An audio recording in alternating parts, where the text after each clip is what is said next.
I've been farming here for about 40 something years now, and this is a field that wasn't an original part of the farm whenever the galleries came here, but was purchased later on from a neighbour, Hugh Pritchard, in 1874. But we did know of a name on the field through the memory. The housekeeper who looked after the galleries when she would have come here as a young girl, serving girl, and then she kept the place going.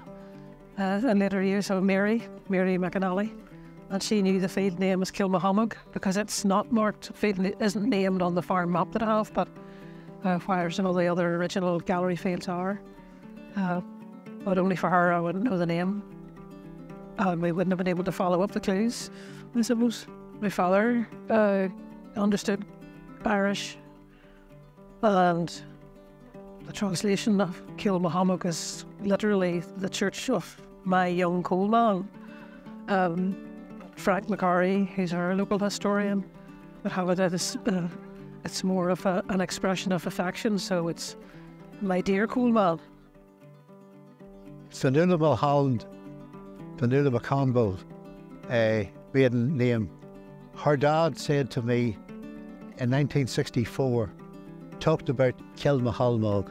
Whenever Fanula's dad said to me about this Kilmocholmóg and give me the derivation, Kil being in church, Macholmóg, the church of my dear friend Coleman, that left a huge impression on my mind that day.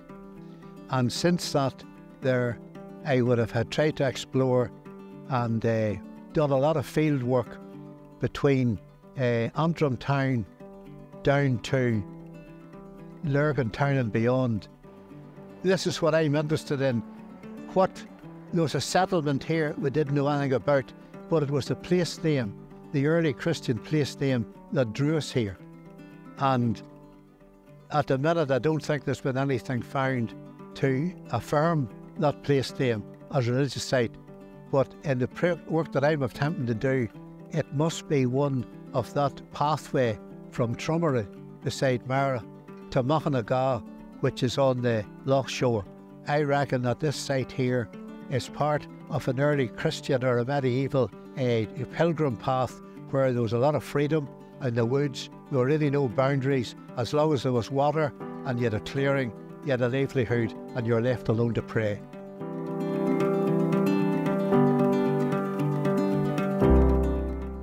So this is the second season of excavation we've had at the site. The first season we initially came down because there was a local tradition of a church here, potentially a graveyard. So we came down last year and we opened some very small trenches. We found bits of suturing pottery, some metalwork and slag, and a couple of potential archaeological features. So we've come back this year to widen out in that initial work and see what turns up. So the nature of the site is revealing itself a little bit more.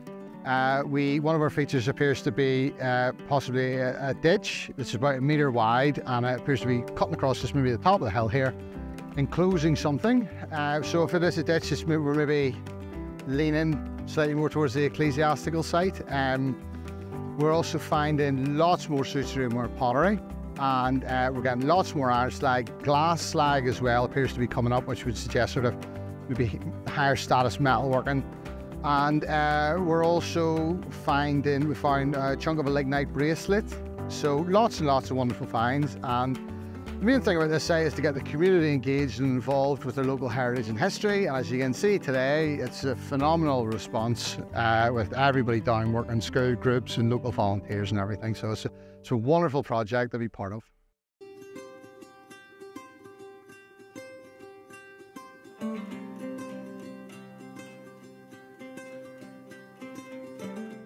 My friend sent me a link on Facebook last year, and it had just said, do you like to dig? And I thought to myself, oh, that sounds interesting, because I've always been interested in, in archaeology since I was a very, very young girl. And the time team didn't help either. I think I've watched every episode of that. I came along, I was welcomed into the trenches. I was taught a lot. I have learned so much more just by having hands-on experience in the soil. And I couldn't recommend it enough. It is fantastic, and it's such a good feeling, a feeling of achievement whenever you find something. At the end of the day, you don't want to leave, you just want it to keep on going, but unfortunately we have to put the trowels down and go home.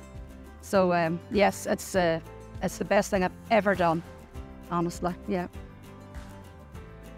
Well, 2 days we had the primary schools, and they were fantastic. They were very engaged in what we were doing here. So there were, some of them, the teachers actually thought that the ones who wouldn't be interested were the ones who were asking most of the questions. Mostly about dinosaurs, but at least they were asking questions.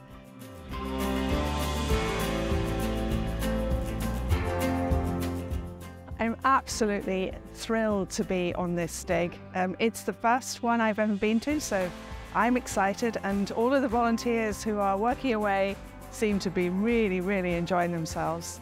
It's a huge community project organised by Craigavon Historical Society, and I think they've had something like 150 volunteers and hundreds of people coming to the open day, which I think is just a wonderful thing.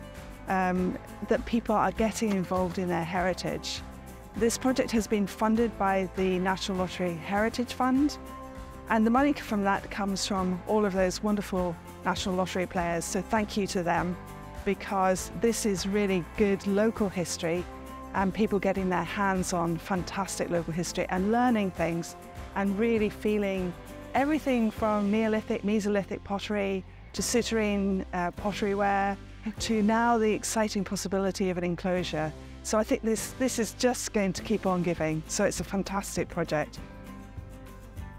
Well, I saw we post on Facebook, and well, my mum showed it to me, and then she asked me what I thought about it, and I'd already volunteered. So, well, been helping dig out these rocks for now. I'm just trying to get down the dirt and, you know, see what we can find.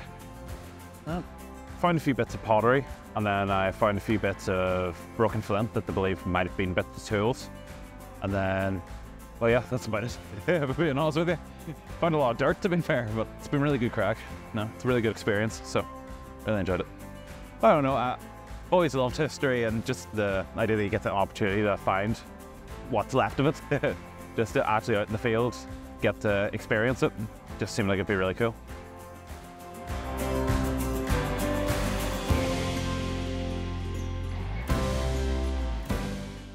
As an English teacher, I like to do other enrichment classes with the students, and I thought this would be a fabulous idea to get the students out to learn about history, to learn about the land, and get out of the classroom and do some education out in the air.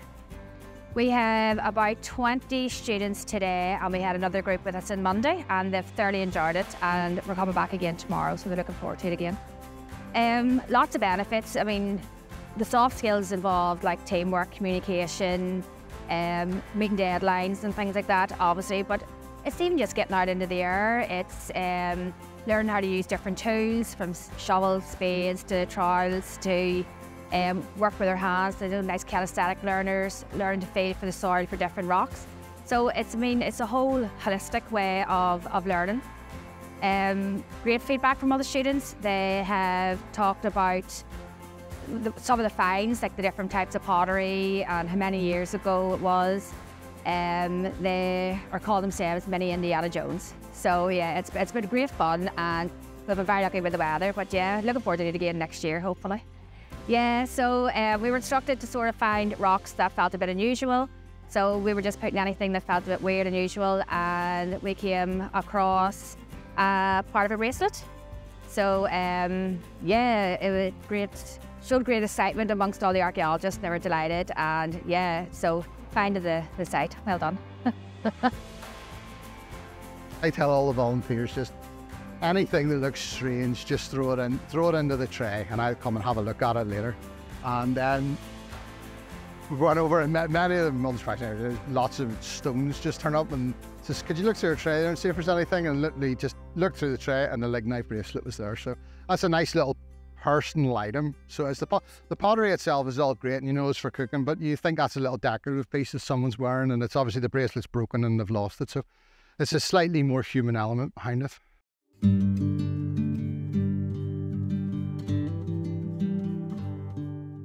So we're going to look at some of the finds that we found here on site. So the first thing we're going to have a look at is some of our early medieval pottery.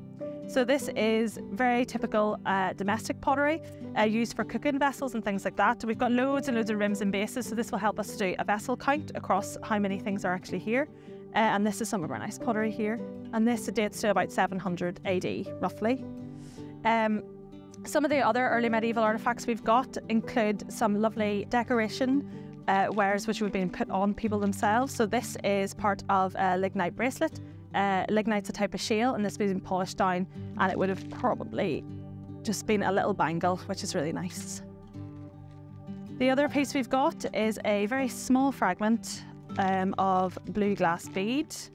Again, this is very personal to somebody, so these artefacts, it's great to have the cooking vessels and all those things in the working part of the site, but to have these kind of artefacts, it really brings a personal touch to the site as well. When we say about a working site, we think here possibly we've got metalworking, and we think that because of these large pieces of what we call hearth cake, which show that there's been massive amount of metalworking, and this would have been sitting in the bottom of a furnace. The other thing as well which we found, which was one of our really lovely finds of the site, so this would have been to cast bronze, silver and gold ingots across the site. We haven't found it yet, but hopefully we will. The other really nice thing about this artefact is this is one face, and actually there would have been a second mould on the back here. Whether or not that broke when they were doing it and they just turned it over to make a new one, we don't know, but this is a lovely, lovely artefact. The other thing we've got is a homestone, which this would have been used to sharpen blades, again, adding to the working aspect of the site to look at what actually would have been happening here. And although there is lots of early medieval artefacts, we also have evidence of prehistoric archaeology as well. So we've got some nice flint scrapers. These would have been for taking hides and prepping hides, and also we've got part of a polished stone axe as well. So we do have evidence here from prehistoric right through to the early medieval period, which is great. It's been absolutely mind-blowing. I mean, when you thought maybe there has been a church here in ancient times, it's still not definitively proven, but when the finds go back right to the Neolithic, and that's a very, very long time ago. So to think that this land has been peopled and used and farmed that far back, it's just incredible. So no, and if we do go on, and if we're lucky enough that funding is secured for next year, a lot of these folk that have been with us all year, or all during this project, they're going to be back. We've seen that from last year. There were folk who came and they're here again. And so many of the ones that are new to us, oh, we should have known about this last year. I'd have been here then too. So it's a tremendous experience. And you finish up just with a huge, big family. That's what's the best thing about it for me. Beyond what they actually find is the feeling that you're connected to so many people with that common interest. It's just wonderful.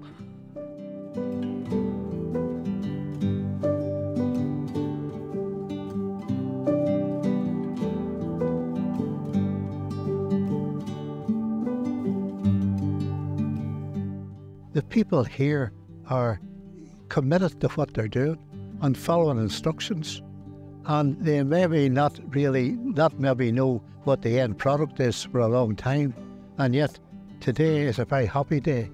There's a lovely atmosphere here today, so there is, and I just think it's a privilege for me to be here. Fanula came to my house and brought me here, so she did.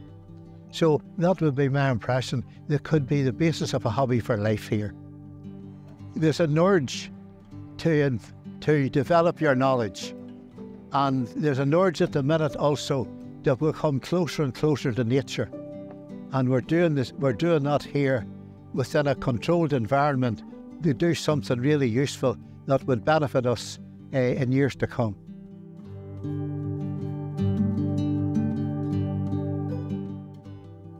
So last year when we came here, we opened 6 very small trenches, and in them trenches we found domestic sort of pottery, some stone sort of collapse and a couple of subsoil cut features.